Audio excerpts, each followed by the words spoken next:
Desde o domingo passado, nós estamos olhando para a primeira carta de Paulo aos Coríntios, capítulo de número 13, o capítulo do amor. E nós estamos avançando, gostaria de continuar olhando este capítulo e aprendendo, lembrando o próprio contexto da carta. Paulo fala no capítulo 12 sobre os dons espirituais, e nós estamos vendo na escola bíblica dominical. Hoje foi uma pausa, por causa do Dia dos Pais, que quis aproveitar essa oportunidade de falar do assunto, mas nós continuaremos, E falando dos dons espirituais, Paulo vai falar para a igreja de Corinto, sobre o uso dos dons. Os irmãos estavam com bastante dificuldade, muitos irmãos procurando, junto com o uso dos dons, não o edificar a igreja, não o apontar para Jesus, mas apontar para si mesmo, chamar atenção para si mesmo através da forma como fazia o que fazia. E o apóstolo Paulo escreve esta carta e nestes capítulos ele reserva para falar dos dons espirituais. E aí no meio deste assunto ele introduz o capítulo 13, que ele não fala dos dons espirituais, ele fala do amor. E é fantástico nós olharmos, irmãos, para este assunto dentro do contexto dons espirituais. Porque falamos de amor para quem está com dificuldade de perdoar, falamos de amor para o homem, o esposo que precisa amar a esposa, para a esposa que precisa, em submissão, demonstrar amor pelo marido, por Deus, mas pouco falamos do amor dentro da igreja, porque normalmente é um ambiente mais fácil da gente demonstrar amor, não é verdade? É mais fácil. Ou para você é diferente?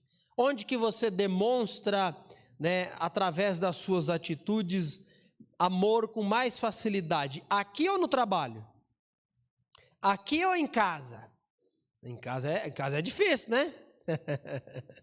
Em casa é complicado, Mas então nós falamos do amor e aplicamos esses princípios para essas questões relacionadas à vida, E como disse no domingo passado, acertamos quando olhamos para 1 Coríntios capítulo 13 e o que nos é dito sobre o amor. Mas quando nós aplicamos isso dentro do contexto, fica maravilhoso. E o que Paulo está dizendo para nós aqui, irmãos, é o seguinte: aquilo que eu estou neste momento fazendo, aquilo que o Sérgio fez, aquilo que as irmãs fizeram organizando, aquilo que as professoras estão fazendo e aquilo que diz respeito ao serviço do Senhor que fazemos, embora possa ser feito com habilidosa maestria e desenvoltura, pode não ter valor algum. Pode ser como um metal, um sino que soa. Se isso que fazemos não for feito com a motivação correta, que é o amor. Então é chocante para nós imaginarmos que podemos ter uma vida dedicada ao Senhor, mas que no final das contas, pouca coisa se aproveitou. Pouco valor se teve daquilo. E o motivo específico e claro aqui, que o apóstolo Paulo vai dizer para nós, já nós vamos ler o texto, ele diz o seguinte: porque foi feito tudo o que foi feito, mas não foi feito pensando no próximo, não foi feito com a motivação correta, não existia amor em fazer, por isso não existe valor. Então nós vamos ler agora 1 Coríntios capítulo 13, e o texto, o apóstolo Paulo vai dizer o seguinte para nós. Observe as palavras de exageros de Paulo no começo, porque ele está querendo destacar esse princípio. Não adianta nada ter tudo e faltar o principal. Não adianta nada saber de tudo, mas não ter amor. Olha nas palavras do apóstolo, como ele diz. Se eu falasse as línguas dos homens e dos anjos, mas não tivesse amor, seria como um sino que ressoa ou um símbolo que retine. Se eu tivesse o dom de profecias, se entendesse todos os mistérios de Deus, e tivesse todo o conhecimento, e tivesse uma fé que me permitisse mover montanhas, mas não tivesse amor, eu nada seria. Se desse tudo o que tenho aos pobres, e até entregasse meu corpo para ser queimado, e não tivesse amor, de nada me adiantaria. Versículo 4. O amor é paciente, é bondoso. O amor não é ciumento, nem presunçoso, não é orgulhoso, nem grosseiro, não exige que as coisas sejam à sua maneira, não é irritável, nem rancoroso, não se alegra com a injustiça, mas sim com a verdade. O amor nunca desiste, nunca perde a fé, sempre tem esperança e sempre se mantém firme. Um dia, profecia, línguas e conhecimento desaparecerão e cessarão, mas o amor durará para sempre.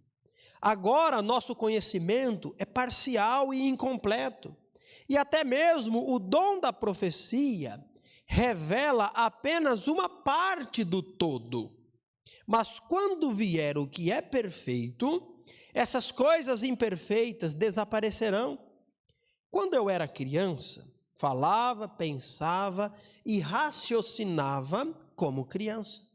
Mas quando me tornei homem, deixei para trás as coisas de criança. Agora vemos de modo imperfeito, como um reflexo no espelho, mas então veremos tudo face a face. Tudo o que sei agora é parcial e incompleto, mas conhecerei tudo plenamente, assim como Deus já me conhece plenamente.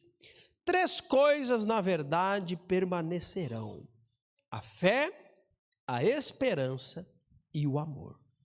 E a maior delas é o amor. Este é o texto que nós vamos meditar nesse tempo que nós temos. E lembrando já do domingo passado, que nós já caminhamos no texto, né? Quando o apóstolo Paulo, ele começa a falar do que é o amor, eu disse o seguinte, e repito hoje porque é importante nós entendermos isso. Quando nós falamos de amor, nós falamos a algo ligado às nossas emoções, aos nossos sentimentos, né? Quando a Bíblia fala de amor, a Bíblia nunca colocou amor no campo das emoções, do sentimento. Nós fazemos isso, a cultura faz isso, a filosofia faz isso, mas a Bíblia não faz isso. A Bíblia coloca amor na categoria de decisão, de ações, de atitudes. Não é algo que eu sinto, é algo que eu faço. Tanto que, ao falar de amor, o apóstolo Paulo fala, o amor é paciente. O amor não é sentir-se paciente. O amor não é sentir bondade. Ninguém sente bondade, né? Ou você demonstra bondade ou a malignidade do coração. Então, quando a Bíblia fala de amor, a Bíblia coloca na categoria de atitudes, de ações, tá bom? Então, isso é importante para a gente entender.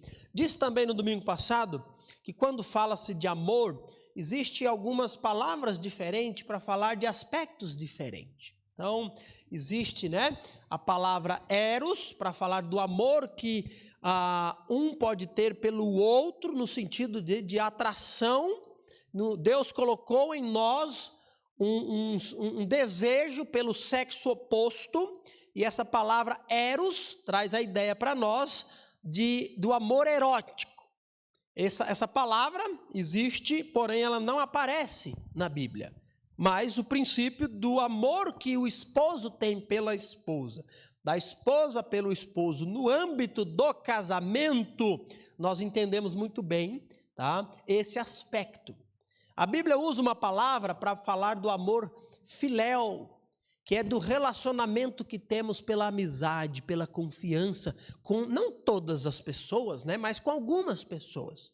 Não podemos ter essa confiança, né, com todos indistintamente, mas demonstramos afinidade, respeito e confiança com um bom grupo de pessoas, e esse é o amor filéu.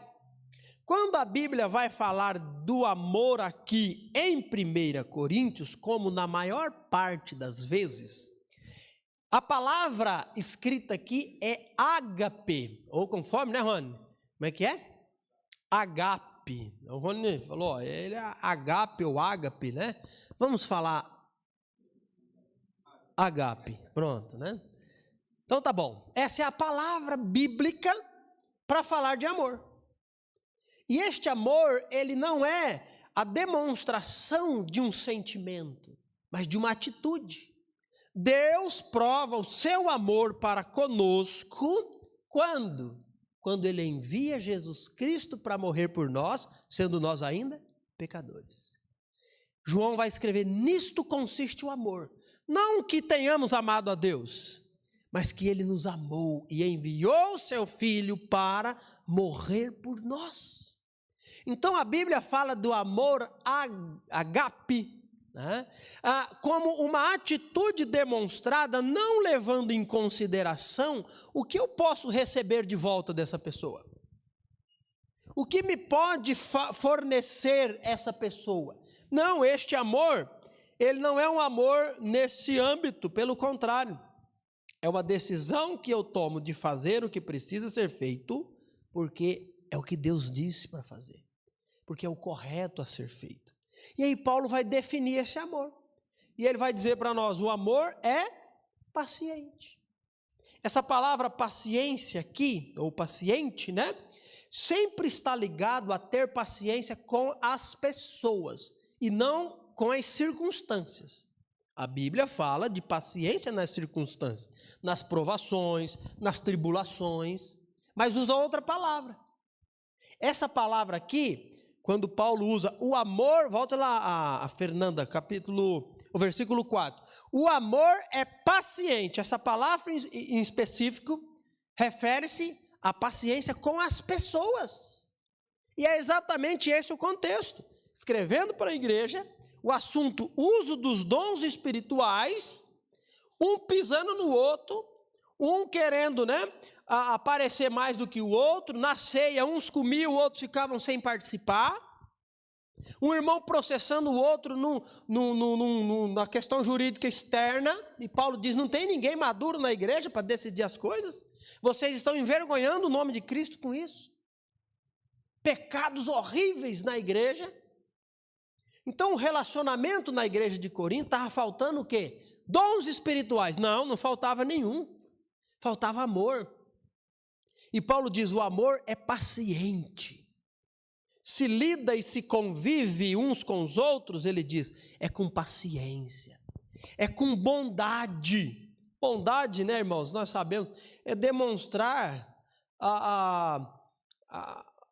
atos, né, favoráveis de bondade exatamente para quem exigiu a nossa paciência.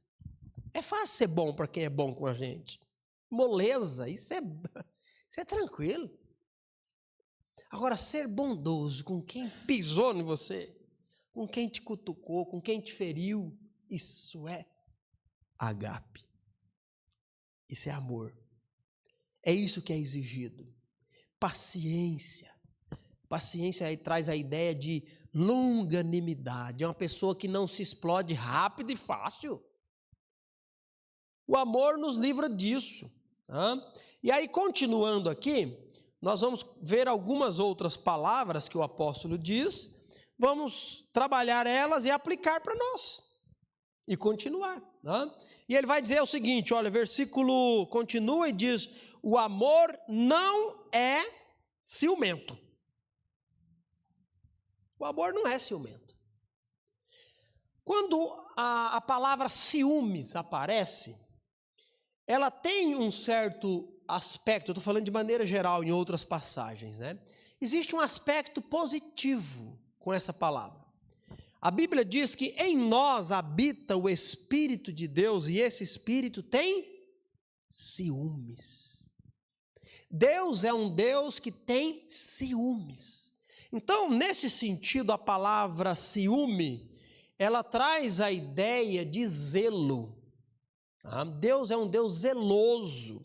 O ciúme de Deus não é um ciúme prejudicial, pelo contrário, é um ciúme de zelo, é um ciúme de um Deus que se revela a Israel e diz o seguinte para Israel: adorarás apenas o Senhor teu Deus.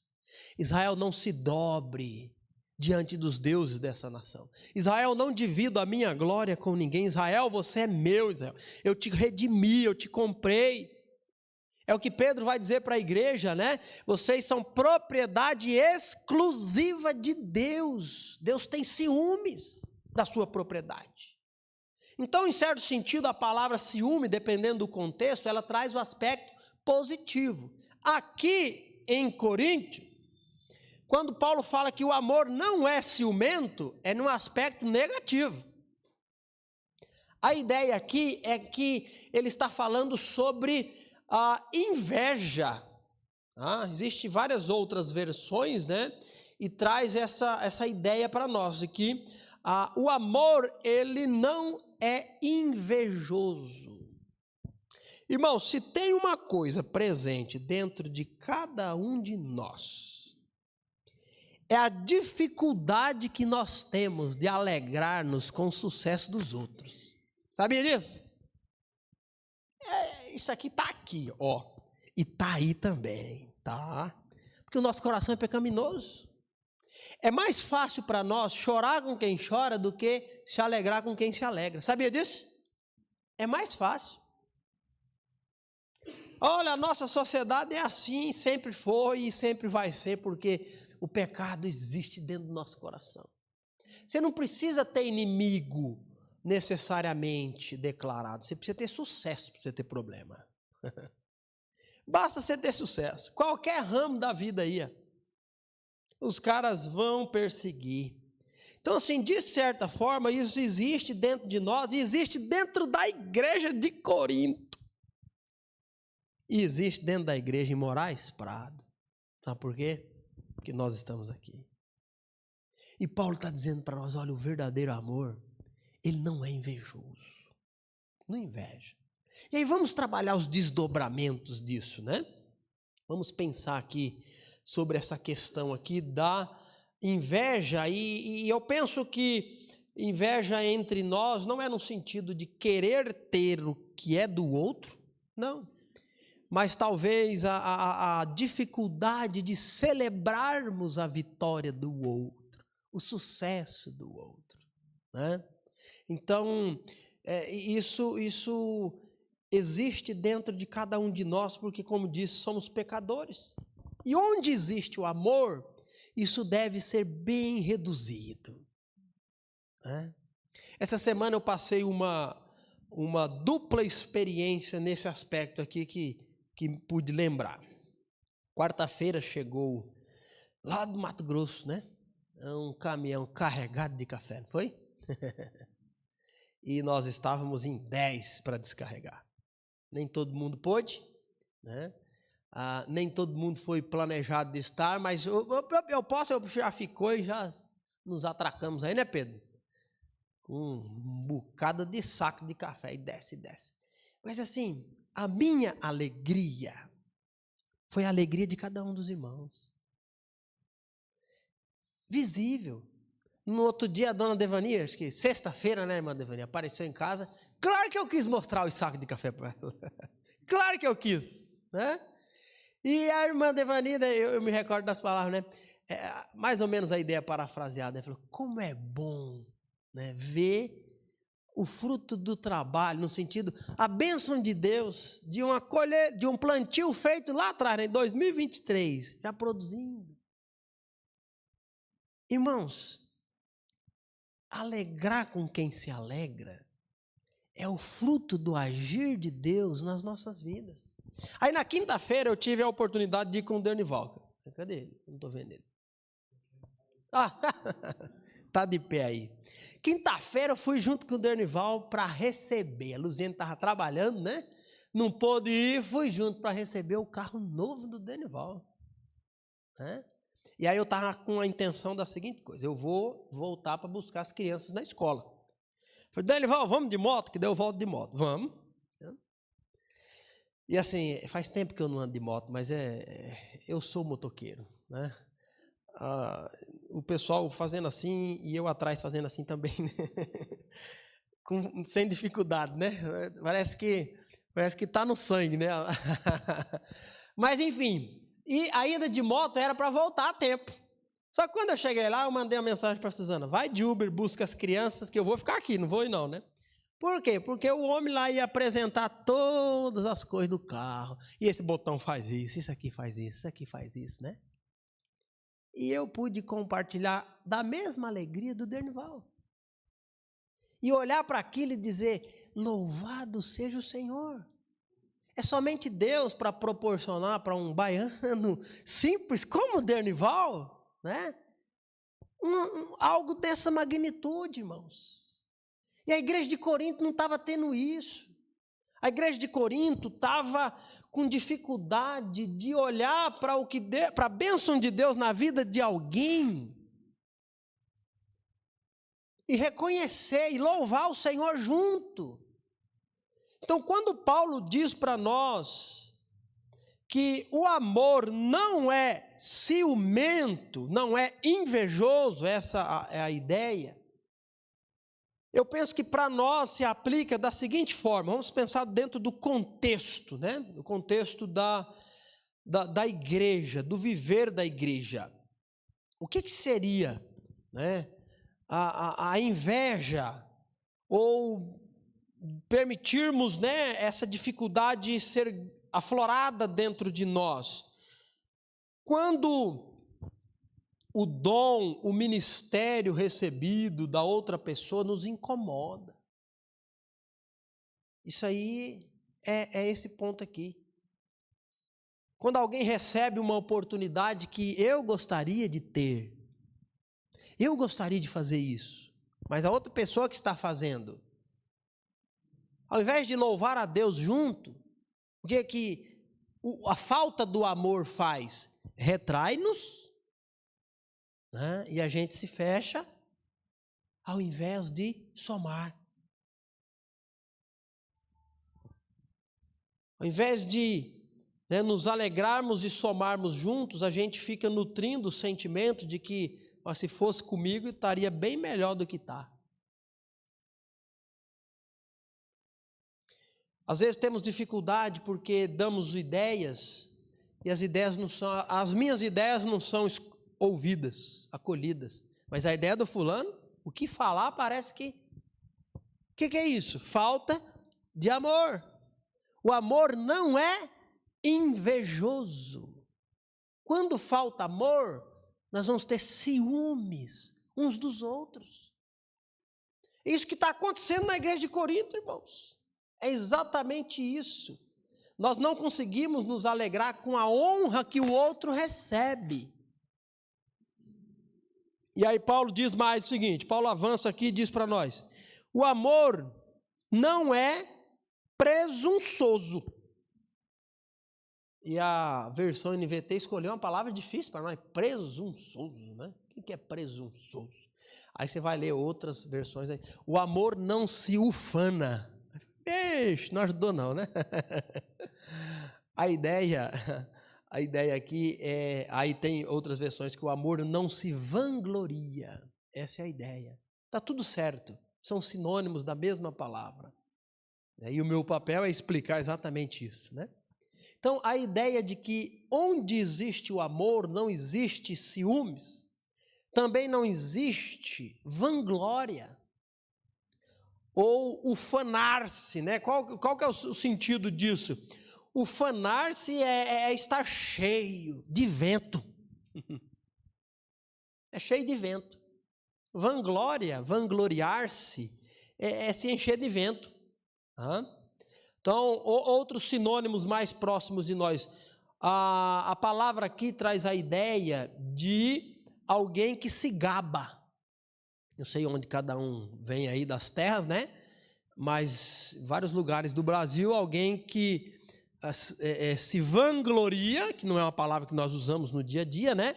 Mas nós usamos a palavra que se gaba. Ou, aí mais perto de nós ainda, a gente fala assim, se acha, não é? Pronto, acho que para nós aqui, lá na terrinha, é o que, Denival? Se gabar mesmo, né? Se gabar e quando é contra mim, tá mangando, né? Tá mangando Deus, né? Cada lugar do Brasil tem. Mas aqui a gente fala assim, ó, tá se achando, não é isso? Essa é a ideia aqui.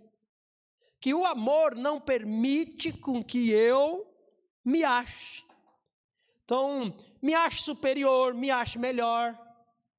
Que eu venha achar, né? Que sou superior. E o contexto mostra exatamente isso. O que Paulo diz no capítulo 12? Um membro do corpo não pode dizer para o outro, né? A orelha não pode dizer para os pés, eu não preciso de vocês. Lembra que ele usou isso? Ou, de repente, da inveja, né, do ciúme. Eu queria ser o olho, eu não quero ser o pé, não. Olha ele explicando isso no capítulo 13, da dificuldade da igreja. E deixe-me destacar uma parte de um livro que eu gosto muito desse autor. Ele disse assim, essa pessoa exibe sua retórica ornamentada para ser reconhecida. Seu comportamento é marcado por egoísmo, subserviência diante de superiores e condescendência para com subordinados. Um gabola, nunca tinha ouvido essa palavra, né? Alguém que se gaba, né? Um gabola exibe orgulho de si e de suas realizações. Mas essa atitude é vazia de amor a Deus e amor ao seu semelhante. E é um pecado gritante. Então, na igreja de Corinto estava existindo isso. Lembra? Eu sou de Paulo, eu sou de Apolo, eu sou de Pedro, eu sou de Jesus. Facções, divisões, panelinhas. E Paulo está dizendo, quando existe amor cristão, o amor divino, isso não pode estar reinando. Vai existir a semente disso, porque está no nosso coração, mas não a demonstração. Então, no contexto de igreja, quando usamos o nosso dom para sermos vistos, nós estamos sendo presunçosos. Servimos, ensinamos, cantamos, lideramos ou aconselhamos, e ainda que discretamente, queremos que as pessoas percebam como somos capazes, como somos bons, como somos espirituais, nós estamos sendo presunçosos. Isso não pode existir. O serviço deixa de apontar para Cristo. O que é feito deixa de evidenciar Cristo para voltar para quem? Para quem fez, para mim. Quando existe amor, isso é diminuído, isso é lançado de banda. Isso é reprimido. Porque o amor, ele busca o interesse de quem? Do próximo.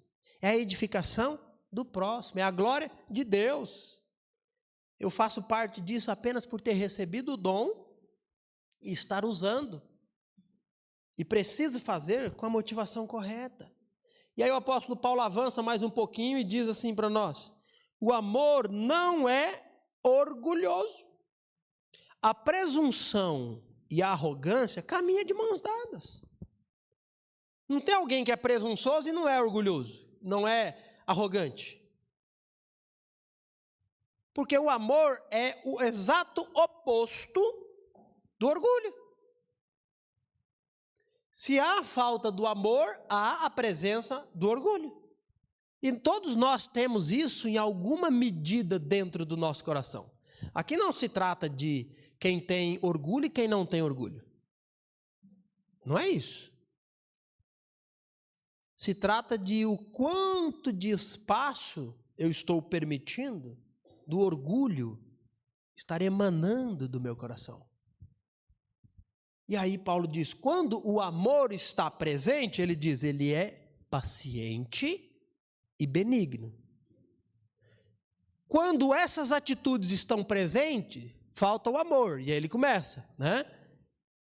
Não é ciumento, não é invejoso, não vangloria-se de próprio, não se autoelogia e não é orgulhoso.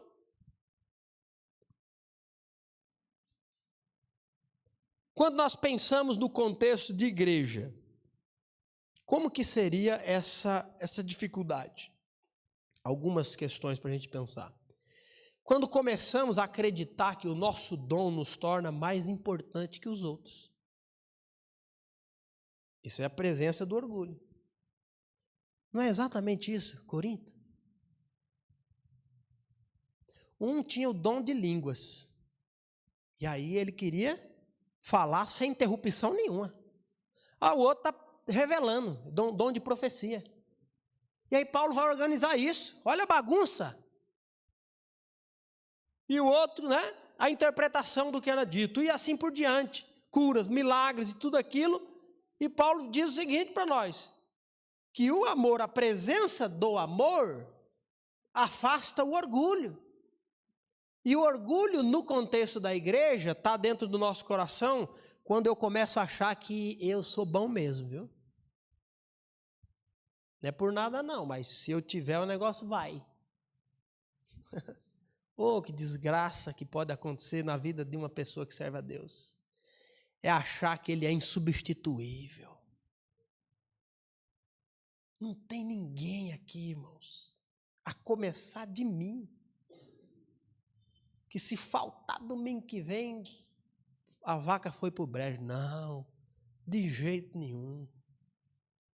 Então, quando começamos a acreditar que o nosso dom, ele é mais importante do que o do outro, porque eu conheço mais a Bíblia, porque eu faço melhor, porque eu arrumo melhor, porque eu limpo melhor, porque eu tenho mais experiência, o meu ministério é mais importante.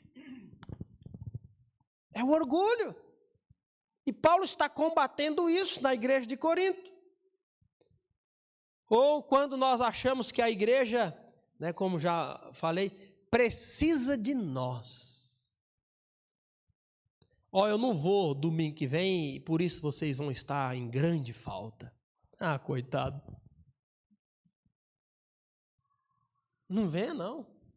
Mas não venha mesmo. Se for esse o sentimento. Aí quando você diz, domingo que vem eu estarei aí, e a motivação é o amor, sabe como é que a gente já chega? E aí, como é que tá? Como é que foi a semana? E aí, tá tudo bem? Ou por algum motivo, né? Eu senti a sua falta domingo passado. E aí, vamos sábado lá na igreja? Vai ser um tempo muito bom. É diferente. Quando nós achamos que a igreja precisa de nós até podemos começar servindo com gratidão, mas pouco a pouco pensar, se eu não fizer, não vai ficar bom. Ninguém faz como eu. Esse ministério só funciona na minha mão, só porque eu estou aqui. Esquecemos que somos apenas membros de um corpo cuja cabeça é o Cristo ressurreto, né? Esquecemos. E aí o apóstolo Paulo vai dizer mais algumas coisas, já vamos caminhar aqui para concluir. Caminhar para concluir, não é necessariamente estar concluindo, né? Mas ele diz assim, o amor não é, mais uma lá, Fer, grosseiro. O amor não é grosseiro. Irmãos, a boca fala o que o coração está cheio. Não é assim? É assim com você, é assim comigo.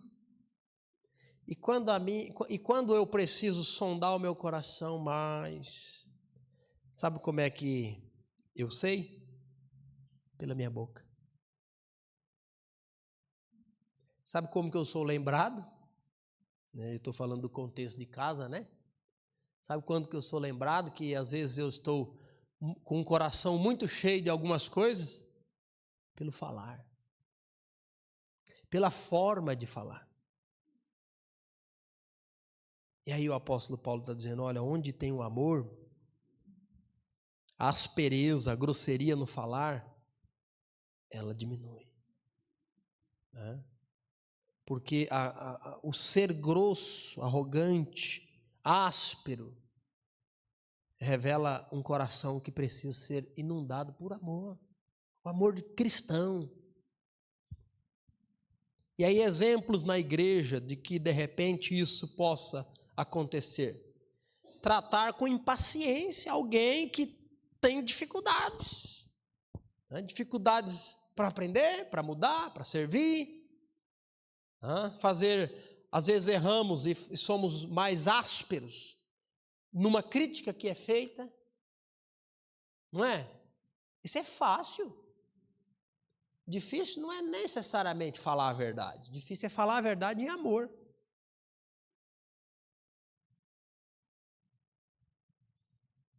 Ignorar ou tratar friamente alguém com quem estamos aborrecidos. Às vezes a pessoa, eu não sou grosso nas palavras, mas trata com indiferença alguma situação. É o equivalente da ideia. É o distanciamento para, de repente, uma palavra que foi dita ao meu respeito que eu não gostei. Não, o amor não é presunçoso, ciumento, não é grosseiro. O amor não é irritável, ele diz aqui. A irritabilidade é uma marca de alguém que está no centro, sabia? Quando eu ocupo o centro do meu coração, eu sou irritável, com facilidade. Sabe por quê? Porque tudo que altera esse aspecto, eu sou contra e eu vou demonstrar isso. Né? Tudo que acontece que não está me agradando, eu vou demonstrar isso. Eu estou no centro. É assim. E quando eu sou meio irritável com facilidade, pode saber, é assim. Está faltando amor. Estou permitindo o meu coração, ganhar terreno. E no contexto de igreja, a irritabilidade aqui, como a gente pode falar? A pessoa chega atrasada. Que dá Alguém esquece daquilo que foi combinado. Você falou, você botou o seu nome lá.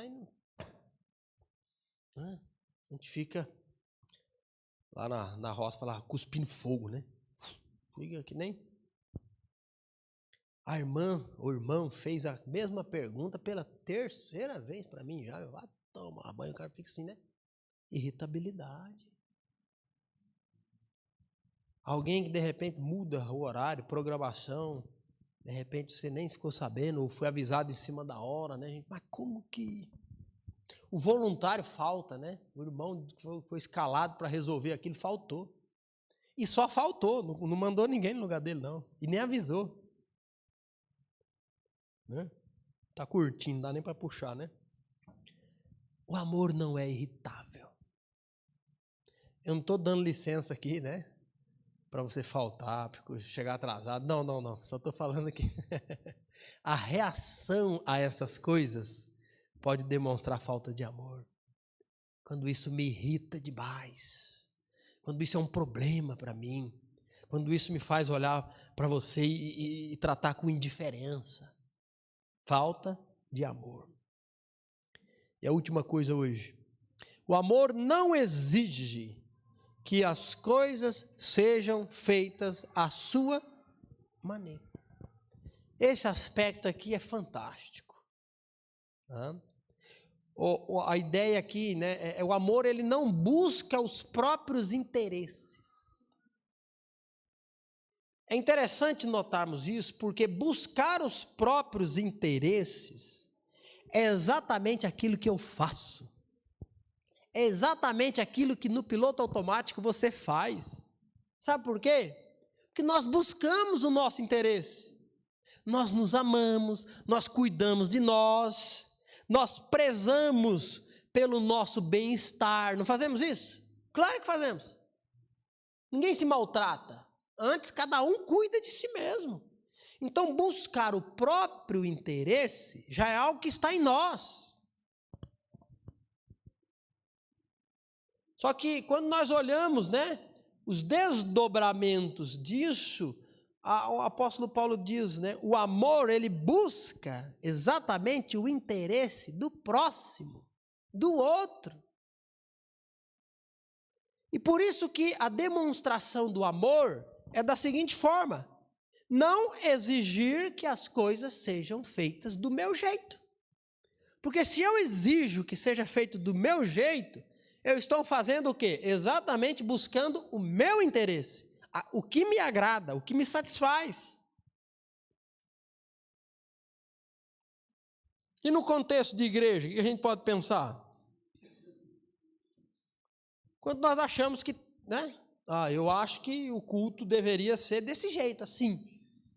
Acho que essa música aqui, ela deveria ser extinta. Ou esse tipo, eu acho que, não, esse negócio dessa pregação longa aí tem que acabar. Ou isso, ou aquilo.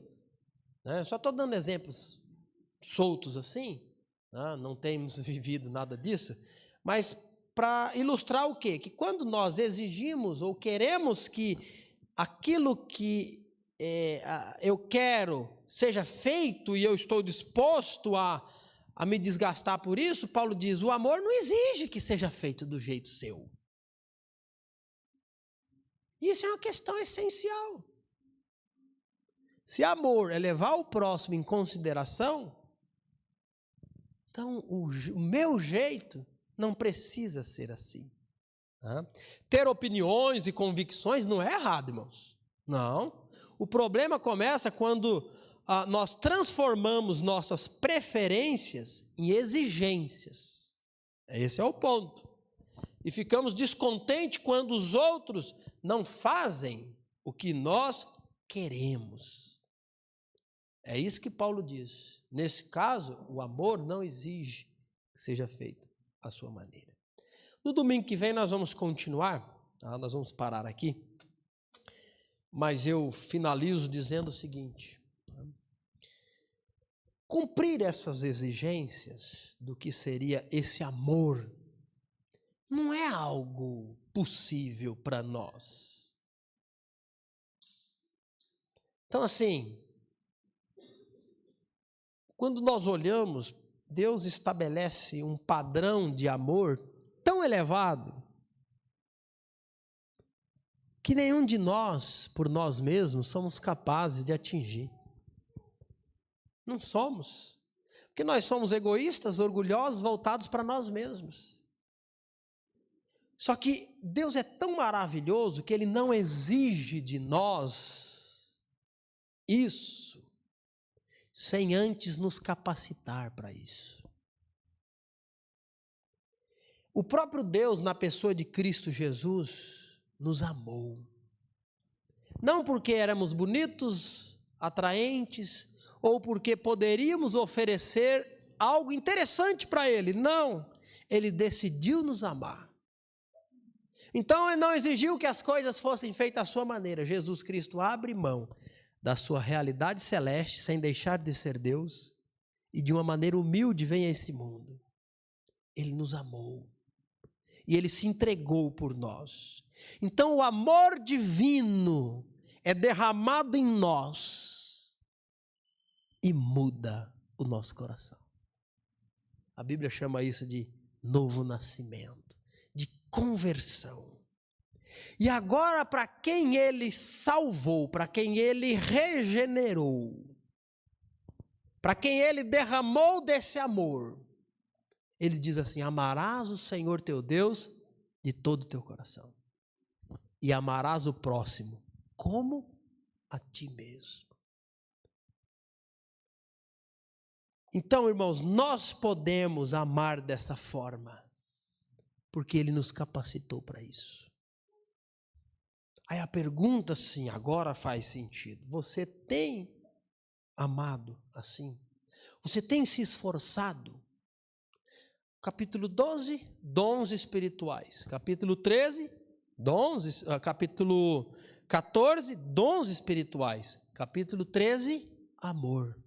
O amor não é um dom espiritual, como profecia, milagres, apostolado, línguas. O amor não é uma capacitação que Deus deu, assim como esses dons. A Bíblia fala que o amor é o fruto do agir do Espírito Santo nas nossas vidas. Então, para quem pertence ao Senhor, o Espírito Santo está agindo por meio da palavra, e o resultado disso, sabe qual que vai ser? O amor. Isso, diferente dos dons, que um pode ter, aquele dom, o outro pode não ter, o amor, todos nós precisamos ter. E o agir do Espírito Santo nos conduz a isso. Aí sim é o X da questão. Você tem permitido, tenho eu permitido o Espírito Santo me envolver nessas palavras divinas, mostrando conforme 2 Tessalonicenses 3,16, mostrando o que não está em ordem na minha vida, me corrigindo, me moldando, me capacitando. Eu tenho permitido isso? O resultado disso, sabe qual vai ser? O amor. Paciente, bondoso, que não é ciumento, que não é presunçoso, que não é grosseiro e que não exige as coisas serem feitas do seu jeito. E aí domingo que vem, ele vai continuar e vai dizer para nós, né? Não é irritável, nem rancoroso, não se alegra com a injustiça, mas sim com a verdade. O amor nunca desiste. Olha que aspecto interessante. O que aconteceu, fulano? Vou dar um tempo. O amor nunca desiste. O amor nunca desiste. Nunca perde a fé. Sempre tem esperança e sempre se mantém firme. Que o Senhor nos ajude. Pai, te louvamos, te agradecemos. Te exaltamos pelo privilégio de servi-lo e conhecer deste amor divino. Que o Senhor continue, ó Deus, a falar aos nossos corações para que vivamos o teu plano perfeito como igreja gloriosa do Senhor. Nos ajude a amá-lo de todo o nosso coração e ajude a amar o nosso próximo da forma como o apóstolo Paulo escreveu. Se entre nós estiver alguém, ó Deus, que precisa compreender melhor a respeito deste amor que o Senhor derramou na cruz, que o Senhor possa falar-lhe ao coração, que o Senhor possa trazer a inquietação e que o Senhor nos use para esclarecer essa verdade. E para cada um daqueles que conhece este amor, nos capacite a vivê-lo de maneira completa. Nos despeça em paz, nos leve em proteção para os nossos lares.